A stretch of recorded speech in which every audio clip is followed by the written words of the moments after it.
Thanks and good morning. So today I'll be presenting results that explore the potential role of nutritional support on the immunogenicity of oral vaccines. So the most common routes of vaccine delivery today are through injection or oral administration. Common oral vaccines include those against cholera, polio, and rotavirus, all of which are essential interventions in low-income countries. Compared to injectable vaccines, oral vaccines have several benefits. They can be easier to administer, they can be more likely to be delivered out of cold chain, and they can be less expensive.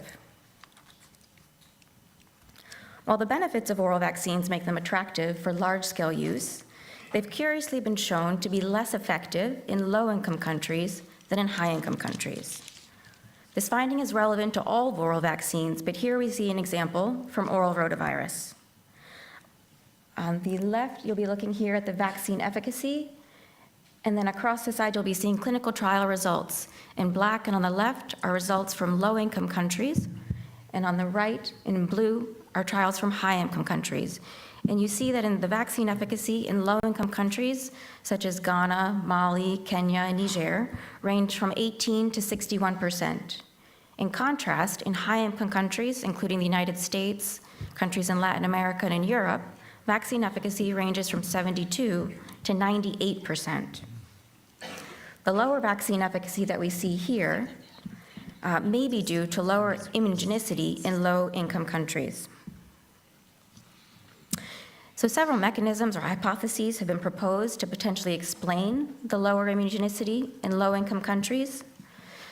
It may be due to natural protection that occurs through infection at early ages in these settings. Early hypotheses have also implicated interference with maternal antibodies in oral polio vaccine.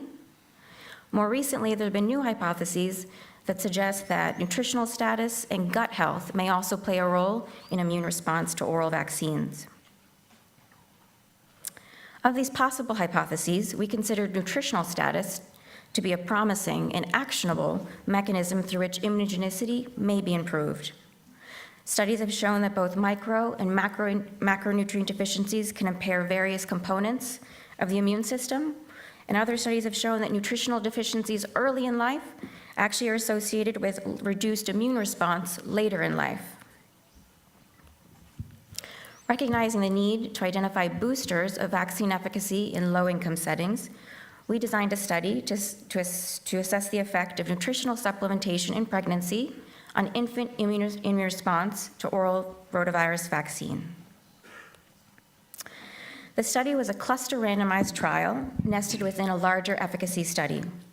In the nested nutrition study, 53 villages were randomized to one of 3 nutritional supplements: iron folic acid, multiple micronutrients, or a lipid-based nutrient supplement. All pregnant women in the study villages received their assigned nutritional supplement on a weekly basis from the time the pregnancy was identified to the end of pregnancy.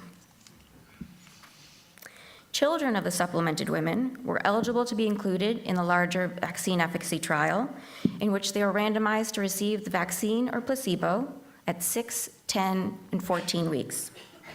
A subgroup of these children had 2 blood samples taken, one at baseline, right before dose 1, and the second 28 days after dose 3.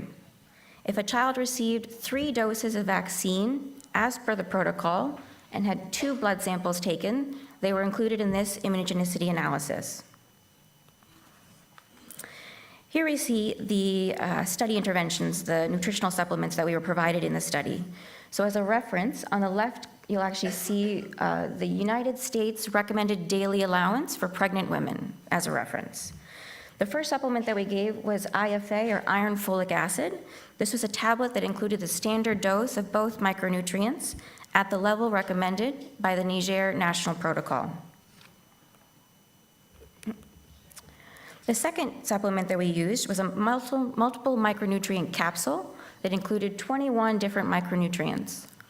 Several of these micronutrients, including the B complex nutrients and selenium, were provided at 2 times the US RDA. This was done in light of findings from Burkina Faso, where it was shown that 2 times the RDA was actually associated with improved birth outcomes. The third supplement we used was an LNS, or a lipid-based nutrient supplement. So this is a ready-to-use paste, which is similar in appearance and taste to the ready-to-use therapeutic foods, or plumpy nut, that's given to children for the treatment of severe acute malnutrition. The LNS that we used in our study was specifically designed for this work. It was a 40-gram supplement and included all of the same multiple micronutrients that were in the capsule, with the addition of fats and energy and protein. Our main outcome to assess immunogenicity was the antirotavirus IgA concentration. And so this was measured at 2 times, at baseline, before dose 1, and 28 days after dose 3. We considered this in 2 ways, as a continuous measure using the geometric mean titer, and we also looked at the risk of seroconversion, which was defined as a 3 or more fold increase in IgA concentration from baseline. We compared the 3 nutrition groups using a mixed effect regression model in order to account for clustering by village, which was part of the study design.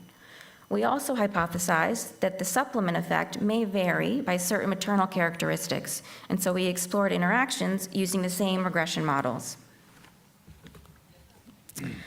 So passing on to the results. We first look at the baseline characteristics of the pregnant women included in the 3 nutrition groups. And there were no significant differences between groups in terms of maternal or household characteristics. Overall, we can see that women were generally included early in pregnancy, around 11 weeks gestational age, and were largely of normal nutritional status. With regard to the immunogenicity outcomes, we first look at the baseline concentrations, and here we see that children in all groups had similar IgA concentrations at baseline, as we would hope through randomization. We next see that at 28 days post-dose 3, that we see that all 3 groups, their IgA concentrations did increase, but they increased in a similar way, so that at the second time point, there were no differences, no significant differences between groups. When we look at seroresponse, which was defined at 3 times the baseline value, again, we see no significant differences between groups. So to conclude, the study represents the first large-scale study to directly explore the effect of prenatal nutritional supplements on immunogenicity to oral vaccines. We found that nutritional support did not impact immunogenicity in this setting. Following these results, we will be taking advantage of all the additional secondary data and biological samples that were collected as part of this work to explore other hypotheses and other mechanisms which may be used to still improve immunogenicity to oral vaccines. More broadly, beyond immunogenicity, we'll also be looking at the effect of those nutrient supplements on other health outcomes, including maternal health and childbirth outcomes. So we'd like to thank all of those that contributed to this work.